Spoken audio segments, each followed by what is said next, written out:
अस्सलामुअलैकुम and welcome to my channel eat healthy stay healthy. आज मैं बना रही हूँ बहुत ही मज़े के लाहौरी ग्रेवी वाला चना। और ये जो चना है सहरी के लिए बना रही हूँ और स्पेशल अपने हस्बैंड की फरमाइश पे बना रही हूँ। तो मैंने पैन में डाल दिया है 1/4 कप ऑयल और ये अच्छे से गर्म हो गया है। तो इस स्टेज पे मैं इसमें डाल दूँगी 1 टीस्पून ज़ीरा। अच्छा, ज़ीरा देखिए क्योंकि ऑयल अच्छे से गर्म था तो ये ज़ीरा जैसे मैंने डाला तो ये अच्छे से क्रैकर करने लगा है और भून गया है। तो फिर मैं इसमें डाल दूँगी लहसुन और कुटा हुआ धनिया। ठीक है, ये डाल के इसको अच्छे से हम पका लेंगे ताकि लहसुन की जो रॉ स्मेल है वो ख़त्म हो जाए। ये वाले जो छोले हैं आप इसे सहरी में बनाएं, ये बहुत ही टेस्ट देते हैं पराठे के साथ। तो इसको आप ज़रूर ट्राई करें और बहुत ही ज़बरदस्त रेसिपी बनती है ये। अच्छा, यहाँ पे लहसुन जो है अच्छे से भुन गया तो मैं यहाँ डाल दूँगी 1 टीस्पून लाल मिर्च और ½ टीस्पून डाल देंगे इसमें हल्दी और फिर मैं इसमें थोड़ा सा पानी डाल दूँगी।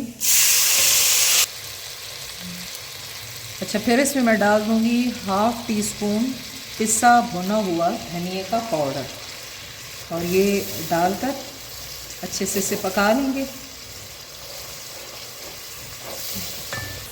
अच्छा जी, फिर मैं इसमें डाल दूँगी टमाटर और प्याज की प्यूरी।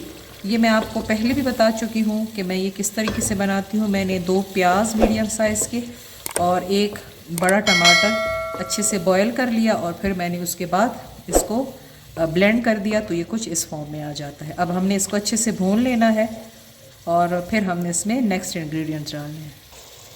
अच्छा, अब इसमें मैं थोड़ा सा चिकन पाउडर डाल दूँगी, तकरीबन 1 टेबलस्पून जितना। अगर आपके पास चिकन पाउडर नहीं है तो आप इसमें कनौज चिकन क्यूब्स भी डाल सकते हैं, लेकिन फिर आपने नमक को अपने हिसाब से एडजस्ट करना होगा।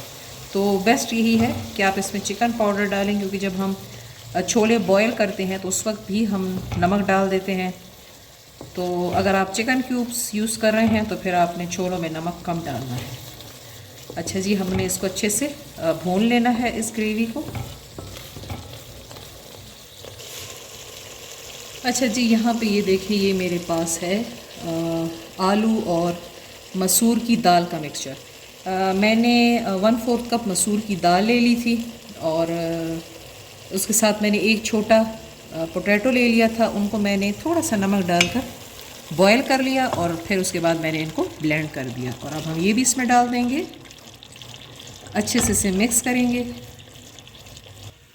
अच्छा, अब थोड़ा सा इसमें मैं पानी डाल देती हूँ और एक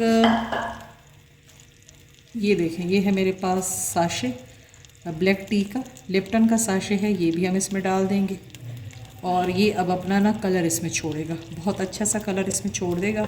बस इसे अब मैंने ढक देना है और थोड़ी देर इसे मैंने पकाना है ताकि ये दाल और आलू का जो मिक्सचर है मसाले के साथ अच्छे से मिक्स हो जाए।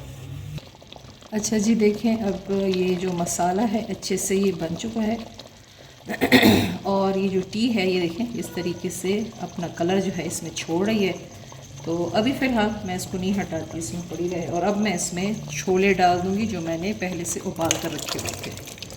मैं असल में रात को इसीलिए बना लेती हूँ कि फिर सहरी में टाइम ज़रा कम होता है और फिर उसमें ना इस तरह से छोले बनाना ज़रा मुश्किल हो जाता है, तो इसलिए मैं पहले से बना कर इन्हें रख रही हूँ। बस इनको अब हमने अच्छे से पकाना है ताकि ये इसमें अच्छे से मिक्स हो जाए और थोड़ी देर हम इसे इस तरह रखेंगे, इसमें बॉयल कर लेंगे। 1 बॉयल आने तक हम इसे पकाते रहेंगे और फिर मैं इसकी आंच जो है बंद कर दूँगी। तो चलें, जब तक ये अच्छे से बॉयल नहीं होता तो उस पर मैं ढक्कन रख देती हूँ ताकि ये अच्छे से पक जाए। फिर बाद में हमने इसमें गरम मसाला और मेथी डाल देनी है। अच्छा, अभी मैं इसमें डाल दूँगी ये ½ टीस्पून गरम मसाला। अच्छा, अब हमने ना इसमें मैंने जो गरम मसाला डाला था उसको भी अच्छे से मिक्स कर दिया और बस लास्ट में मैं इसमें डाल दूँगी मेथी और हमारे लाहौरी ग्रेवी वाले चने जो है रेडी हो गए हैं। तो इसमें बस लास्ट में मैंने डालना है मेथी और थोड़ी देर इसको मैं दम पे रखूँगी। बस ये थोड़ी सी मेथी इस पर चली गई और बस 1-2 मिनट हम इसे पकाएंगे, फिर मैं इसे बंद कर दूँगी। अच्छा जी, ये देखें हमारे चने जो हैं रेडी हो गए हैं और आप इसकी ग्रेवी देखें कितनी अच्छी से बन गई है। तो उम्मीद करती हूँ कि आपको आज की ये छोटी सी रेसिपी अच्छी लगी होगी। अगर अच्छी लगी है तो मुझे लाइक और सब्सक्राइब ज़रूर कर दें। मैं इजाज़त चाहती हूँ। अल्लाह हाफ़िज़।